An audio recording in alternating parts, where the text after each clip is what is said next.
I paid $800 for a private cabin on the Amtrak. I didn't realize the price included a roommate who crawled out from under my bunk at 2 a.m. My name is Owen. I'm an illustrator, and I hate flying. That's why I took the Coast Starlight. 3 days of beautiful scenery and quiet work. I booked a roomette, a tiny private cabin. It's basically a closet with a bed, but it's mine. Or so I thought. The first night, somewhere near the Oregon border, I heard it.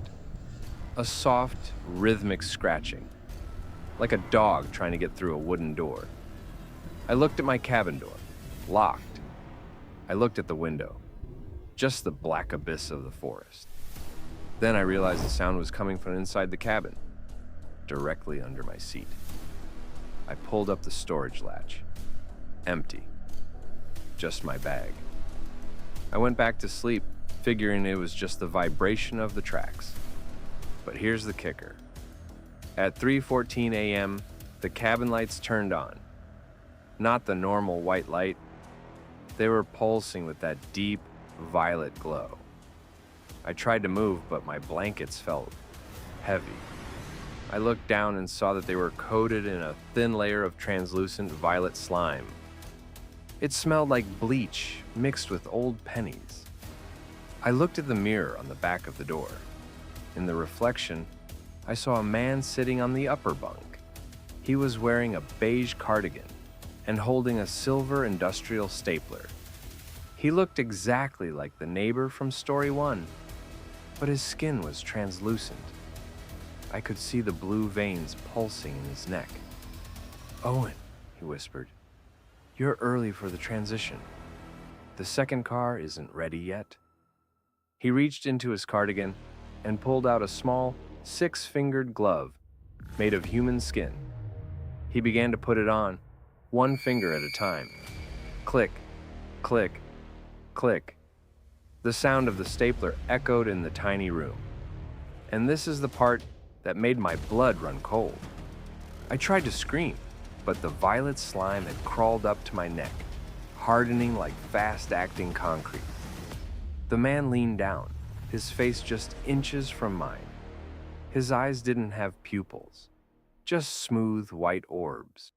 "The project needs completion," he said, his voice sounding like a dozen voices speaking at once.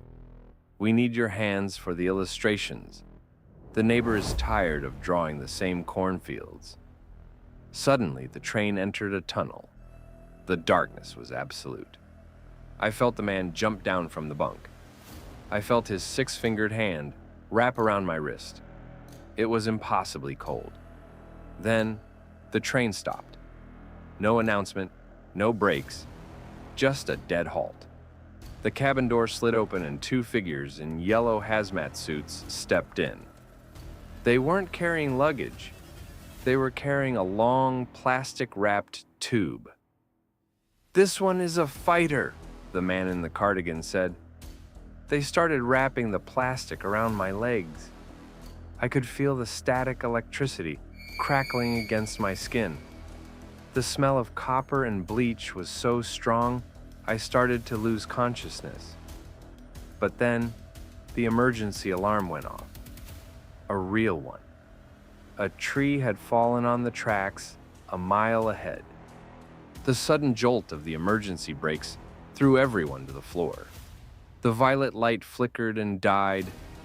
The men in hazmat suits vanished into the corridor, as if they'd never been there. When the actual conductor found me, I was covered in what he called leaking hydraulic fluid.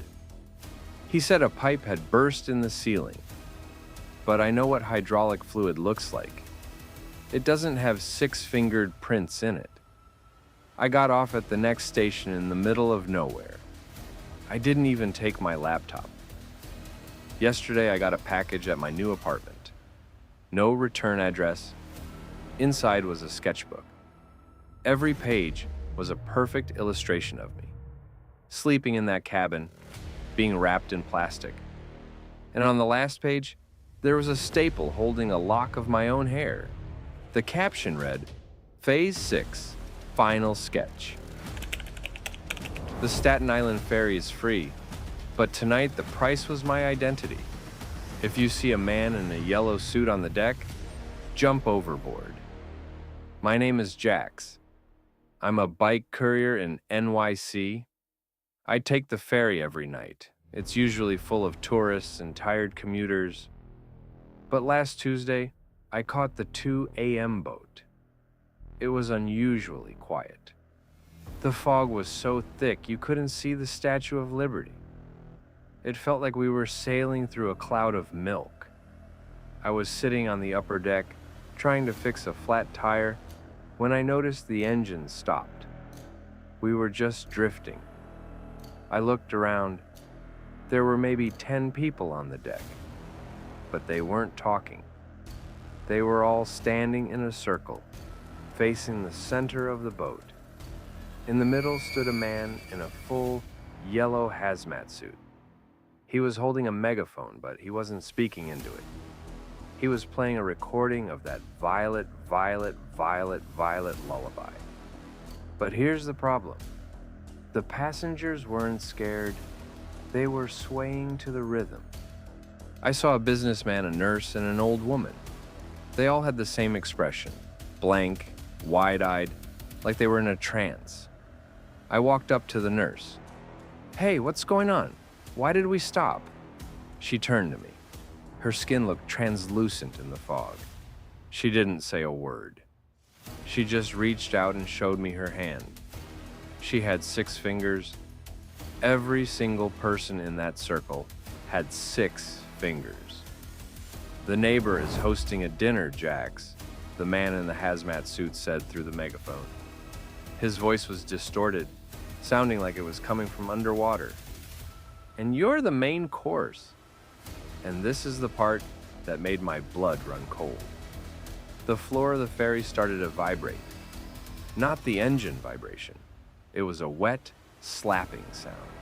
Slap, slap, slap. From the water, dozens of those plastic-wrapped tubes started floating up, clambering onto the deck like seals. But they weren't empty.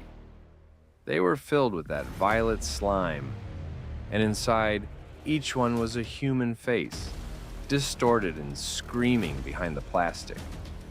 The guy in the uniform from the train station appeared from the bridge of the boat. He was holding a leather-bound journal, my journal. He opened it to a page from 3 years ago. "Jax wants to be famous. Let's make him a star in the second car." The hazmat man pointed at me. "Process the glitch." The passengers started closing in. They didn't run. They speedwalked, their limbs moving at impossible angles. One of them, the businessman, opened his mouth, and a stream of that violet slime shot out, hitting my bike. The metal started to hiss and melt instantly. I didn't have a choice. I climbed the railing and looked into the black water. I'd rather drown than end up in one of those tubes. As I jumped, I heard the hazmat man whisper, "See you next Tuesday, neighbor." The water was freezing. I swam until my heart nearly stopped. I was picked up by a Coast Guard boat an hour later. They told me there were no ferries scheduled for 2 a.m. that night.